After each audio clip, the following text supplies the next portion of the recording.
민족을 위해 일생을 바친 외국인 선교사와 그 가족이 안장되어 있는 양화진 외국인 선교사 묘원. 이곳에 우리에게 귀한 유산을 남긴 한 사람의 묘가 있습니다. 1880년대 한반도는 극심한 혼란 속에 있었습니다. 격변의 시기, 불안한 정세 속에서도 한국 근대교육과 교회 부흥의 초석을 놓고 우리 민족사에 위대한 업적을 남긴 한 미국인 선교사가 있었는데요. 아펜젤러, 그가 남긴 흔적을 따라가 봅니다. 2억 마일리 먼 바다를 건너 우리나라에 온 선교사 아펜젤러. 그가 우리를 떠난 지 어느덧 120년이 흘렀습니다. 그가 남긴 위대한 업적을 기리기 위한 자리가 마련됐습니다. 1858년 미국 펜실베이니아 서더튼에서 태어나 신앙심 깊은 부모님 밑에서 자란 아펜젤러는 영혼의 목자가 되겠다는 큰 꿈을 품고 1885년 4월 5일 부활절에 우리나라 땅을 처음 밟았습니다. 당시 내란과 외침으로 혼란스러운 시기를 겪고 있던 조선. 사람들의 마음을 열고 쇠국으로 닫혀있던 우리나라에 선교의 문을 열었습니다. 그리고 그는 배제학당을 세워 우리나라의 근대교육에 씨앗을 뿌리고 크고자 하거든 남을 섬기라는 성경 말씀을 교훈으로 삼아 전 인격적 교육 활동에 힘썼습니다. 교육과 복음 전도에 열정을 기우며 한국에서 행한 17년간의 선교는 120년이 지난 지금까지도 우리 마음 가슴속 깊이 살아 움직이고 있습니다. 선교사님은 감리교회와 배제학당을 세워 이 땅에 복음의 씨앗을 뿌리고 근대 교육과 근대 문물을 도입하고 인재를 양성하는 일을 통해 우리 민족과 사회에 큰 공헌을 하셨습니다. 아펜젤러는 이 땅에 선교의 토대를 마련하기 위해 많은 노력을 기울였습니다. 교육과 의료 선교를 위해 좋은 부지를 찾아 정동에 터를 잡았고 1885년 10월 11일 11명의 선교사들과 성도들이 모여 조선 땅에서의 첫 성찬 예배를 드렸습니다. 그렇게 아펜젤러와 감리교인들로부터 한국 최초의 감리교회인 정동제일교회가 시작되었습니다. 그 후 한국 선교의 시작을 알리는 최초의 열매들이 생겨나기 시작했고 놀라운 복음의 성과를 이뤄갔습니다. 한국 개신교 최초로 여성 세례도 거행됐으며 아펜젤러의 첫 한국어 설교도 시작됐습니다. 아펜젤러는 복음을 전파하며 교육의 중요성을 깨닫고 활동 영역을 넓혀가며 자주적인 인재를 길러내기 위해 힘썼습니다. 한국을 이끌어갈 지도자 양성을 목적으로 정동에 우리나라 최초의 근대식 교육기관인 배제학당을 세웠고 신앙과 지식을 겸비한 인재를 양성했습니다. 복음이 이 땅에 전수되면서 우리 선교사님을 통해서 이 땅의 신분의 차별, 그 다음에 또 남녀의 차별, 가진 자와 가지지 못한 자의 차별, 그 모든 차별을 복음 안에서 다 철폐하셨던 귀한 일을 감당하셨고 교회 개척, 또 학교, 의료 선교 사업, 성경 번역 사업을 통해서 선교적인 역할을 최초로 감당하셨던 그런 목사님이십니다.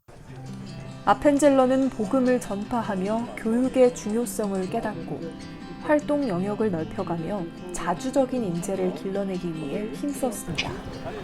한국을 이끌어갈 지도자 양성을 목적으로 정동에 우리나라 최초의 근대식 교육기관인 배제학당을 세웠고 신앙과 지식을 겸비한 인재를 양성했습니다. 배제학당 동관은 1916년 준공 당시 모습 그대로 남아 배제학당 역사박물관이 되었고 그 안에는 아펜젤러가 걸어온 길, 그가 남긴 선물이 고스란히 남아 있습니다. 배제학당의 역사는 한국의 교육사이자 한국의 문화사입니다. 한글 문법을 체계화한 주시경 선생, 대한민국 건국 대통령 이승만, 독립협회의 서재필 선생, 최초의 한국인 서양 의사인 오흥선 선생과 독립운동가인 지청천 장군, 벙어리 삼룡이로 유명한 소설가 나도향, 한국 대표 시인 김소월까지 다양한 분야의 인물들이 배제학당에서 배출되었습니다. 이 같은 배제학당의 역사와 기억은 배제학당 역사박물관에 보존되어 전시되고 있습니다. 네, 배제학당이 고덕동으로 이사를 갔는데 그래서 지금은 옛날에 있었던 학교가 다 사라지고 없습니다. 그래서 옛날에 점차적으로 아펜젤러가 오시면서 시기별로 배제학당이 어떻게 변천해 왔는가를 이제 복원을 해서 보여주고 있습니다. 네, 배제학당은 배제를 졸업한 모든 사람들한테 마음의 고향으로 여겨지고 있는데 지금은 그 흔적이 사라져서 몇십 년 전에 학교를 다녔던 학창 시절을 기억할 수 있는 공간을 회복하고자 디지털 기술을 통해서 복원을 했습니다.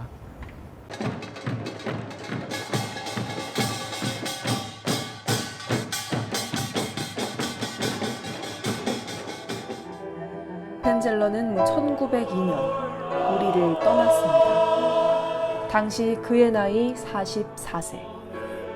성경 번역 회의에 참석하기 위해 배에 탔던 아펜젤러는 자신과 동행한 한국인 비서와 여학생을 구출하려다 배와 함께 깊은 바닷속으로 가라앉았습니다.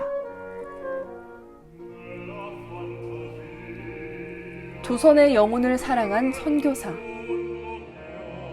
교회를 위해 목숨을 바친 헨리 아펜젤러. 27살 젊은 나이에 먼 한국 땅에 와 17년간 섬기다 순교로 마친 그의 삶. 그가 이 땅에 심은 복음과 교육의 씨앗. 그리고 그의 발자취가 여전히 이곳에 남아 우리를 지켜주고 있습니다. 나의 사랑 나는 내 아들이라. 박수 치면서 함께 봐요. 너는 내 아들이라. 힘차게. 배재경아.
아펜젤러 순교 120주기를 맞아 배제학당 역사박물관에서는 아펜젤러와 여성이라는 주제로 학술 포럼이 열리기도 했습니다.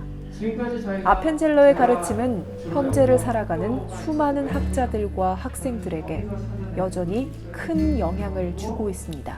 정동에 있고 우리는 사실 이전부터 서양과에서 아펜젤러, 그의 교육 정신과 선교의 열정은 배제학당과 정동제일교회, 그리고 우리를 통해 이 땅에 길이 남을 것입니다. 한국의 힘을 믿었던 아펜젤러는 마지막 순간까지도 이타적인 사랑을 실천했습니다. 그의 자녀들도 아버지의 뒤를 이어 한국 선교에 힘을 쏟으며 큰 업적을 남겼습니다. 어둡던 시대에 우리에게 찾아와준 한 줄기 빛. 그의 헌신은 여전히 이 땅 그리고 우리 마음속 깊이 남아 있습니다.